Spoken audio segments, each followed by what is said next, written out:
السلام علیکم۔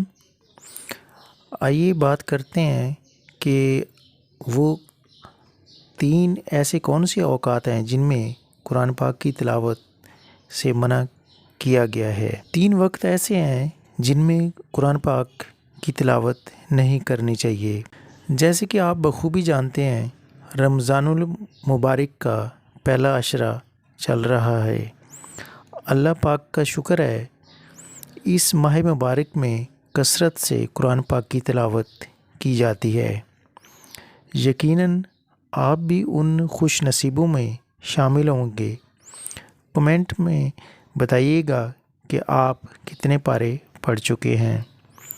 اس سے یہ ہوگا کہ دوسرے مسلمان بھائی بھی اس سے رغبت حاصل کریں گے اور یہ آپ کے لیے صدقہ جاریہ کا سبب بنے گا۔ قرآن پاک کی تلاوت کا ثواب یقیناً بہت زیادہ ہے، لیکن اگر آپ معنی و مفہوم کو سمجھتے ہوئے پڑھتے ہیں تو یہ اللہ کا پاک کلام آپ کے دل میں اتر جاتا ہے، جو کہ آپ کی اندرونی دنیا کو بدل کر رکھ دیتا ہے، اور یہی کچھ تو اللہ پاک کو بھی مقصود ہے۔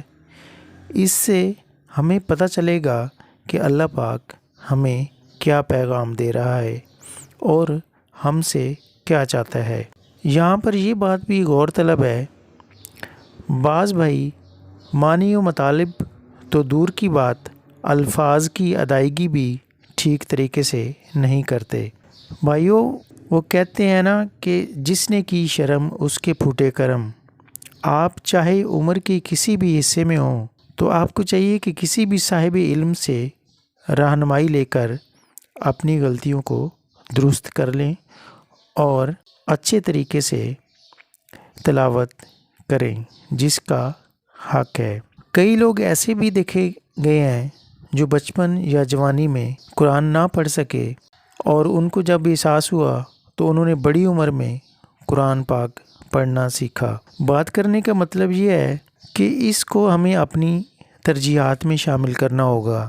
اسی سے متعلق حضرت عبداللہ بن مسعود روایت کرتے ہیں کہ نبی کریم صلی اللہ علیہ وآلہ وسلم نے فرمایا، ترجمہ: جس میرے غلام نے ایک حرف پڑھا اس کو 10 نیکیاں ملیں گی۔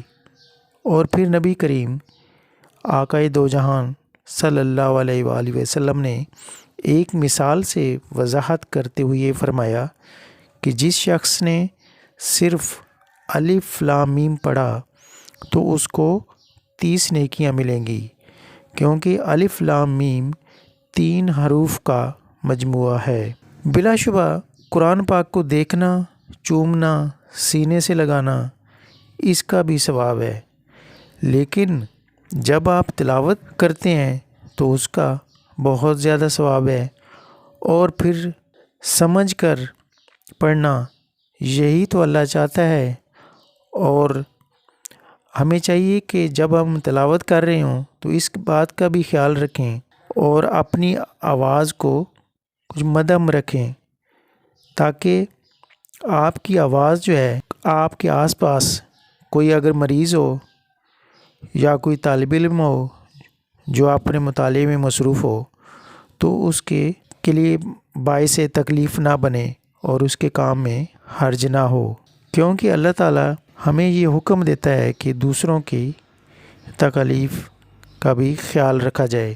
اب یہ جاننے کی کوشش کرتے ہیں کہ آخر وہ 3 اوقات کون سے ایسے ہیں جن میں قرآن پاک کی تلاوت کرنے سے منع کیا گیا ہے۔ تو دوستو، سب سے پہلے نمبر پر جو ہے وہ ہے طلوع آفتاب کا وقت، یعنی جب سورج نکل رہا ہوتا ہے، تو وہ دورانیہ جو کہ 15 یا 20 منٹ پر مشتمل ہے، اس دوران تلاوت نہ کرنا بہتر ہے۔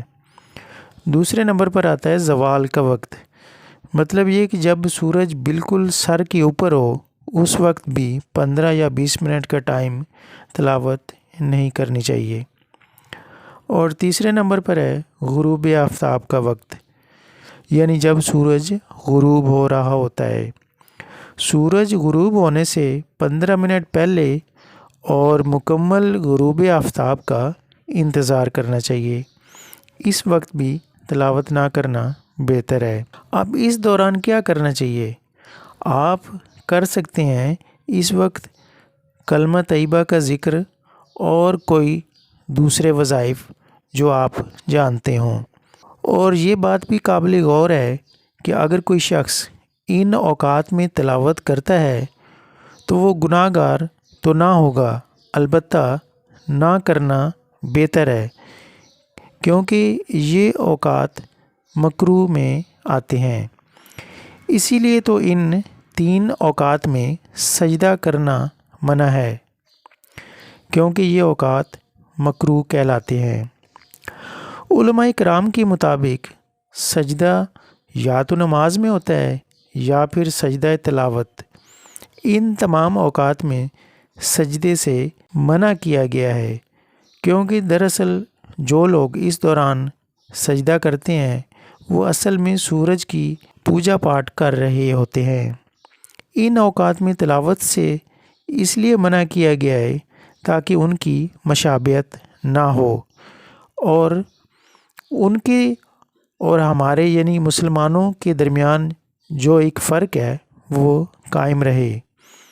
مزید یہ بھی کہ کئی علماء کرام نے لکھا ان 3 اوقات میں تلاوت قرآن پاک نہ کرنا بہتر ہے، لیکن کرنے والا گناہ گار نہیں ہوگا۔